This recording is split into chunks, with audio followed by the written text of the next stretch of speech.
So this past week, we've seen the meteoric rise to fame of XDefiant, a new FPS hero-based shooter from Ubisoft. Yes, the same company that no one trusts. Whilst initial impressions of the game from when it was first revealed were short of brutal, the developers continued work on the game with insight from content creators and pros up till the most recent closed beta that took place this past week. Going into this with low expectations, I was instead very impressed and found myself sinking a lot of hours into this game, and since then it's become more apparent that there is a lot of potential for this game to succeed, both attracting new players to the FPS industry as well as players from the Call of Duty franchise who have been so deprived of actual fun gameplay that they end up playing other games like Overwatch or COD KILLER.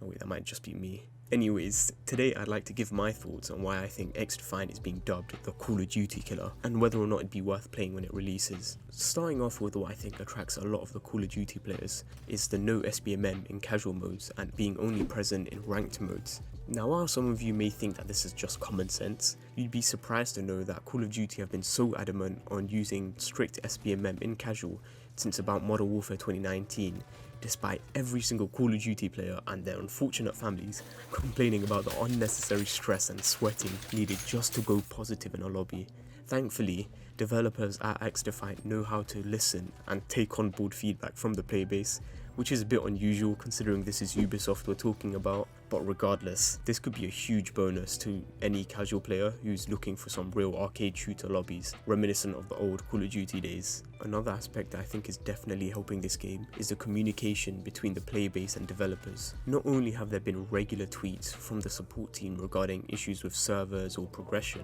but they even created a Discord server where players could directly propose feedback on aspects of the game or talk to some members of the Ubisoft support team. Now this is pretty unheard of, especially in the FPS scene, with other competitors normally either just sending out surveys to a very small percent of the player base to get feedback, or just looking at social media to get a sort of general broad idea on how players are responding. This new transparency that we've seen from XDefiant has been a breath of fresh air for many of us, and hopefully this isn't just bait and temporary only for the closed beta, but instead continues on into the game's release and beyond. And if so, this could be a key indicator towards game success in the future. Now, looking at the game itself, one thing that stood out to me and to many others was the map design. Comparing the quality of these maps to what we've seen in Modern Warfare 2, it wouldn't even be close. Like, you can tell XDefiant put thought into their maps, whereas with Modern Warfare 2, it was like the developers just put in a bunch of assets on a map, made it look nice, and then called it a day. The map design team for XDefiant needs some sort of pay rise or public commemoration for their work,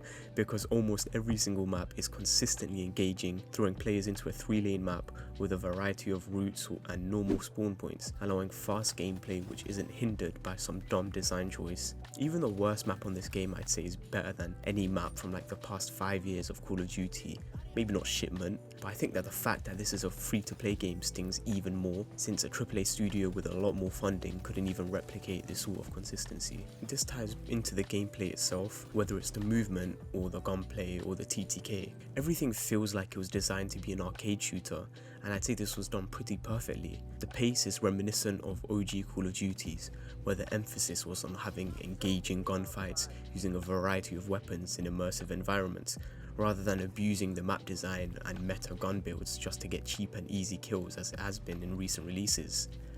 Not dying instantly the second you're shot, and instead being able to react, flanking an objective and getting a clean multi-kill, having the chance to actually run different builds or playstyles without handicapping yourself, or now even using a well-timed ultimate or abilities to gain the upper hand in a round that'd otherwise be lost.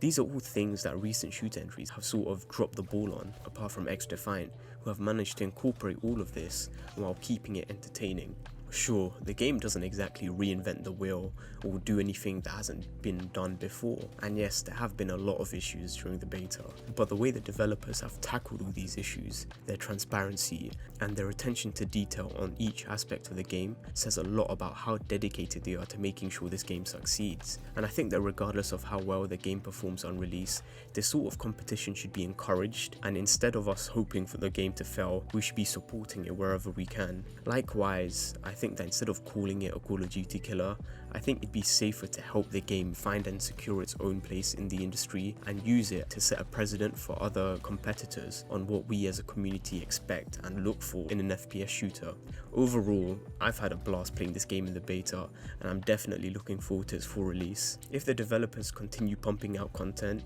and maintaining the consistency we've seen in this beta, I think that this game could definitely be a staple in the FPS market, especially considering it will be free. But for now, I think only time will tell how well it performs, and all we can do is hope for the best. So let me know what you guys think down below, whether it's on the game itself or maybe any other competitors you think we should look out for. And as always, any feedback is appreciated.